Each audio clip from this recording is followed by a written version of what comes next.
ಪೀಠಿಕೆ ಗುರುವಿಗೊಂದು ನಮನ. ತೊದಲು ನುಡಿಯ ಮುತ್ತಿನಂತೆ ಜೋಡಿಸಿ ಅಮ್ಮನಂತೆ ಲಾಲಿಸಿ ನುಡಿ ಕಲಿಸಿದ ಗುರುವಿನ ಚರಣಕ್ಕೆ ನಮನ. ಎಡವಿ ಬಿದ್ದಾಗ ಹಿಡಿದು ನಡೆಸಿ ಸರಿತಪ್ಪುಗಳ ಮಾರ್ಗ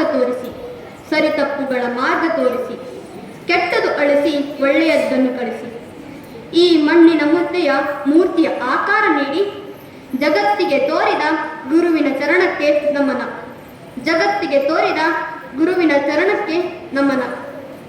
ಬದುಕಿಗೊಂದು ಭಾಷೆ ಕಲಿಸಿ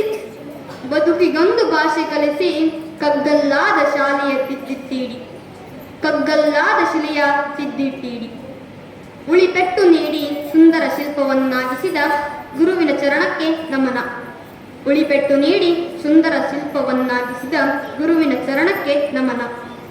ಸಾಧನೆಯ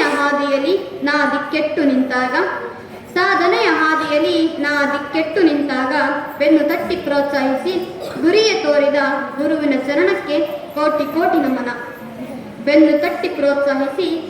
ತೋರಿದ ಗುರುವಿನ ಚರಣಕ್ಕೆ ಕೋಟಿ ನಮನ.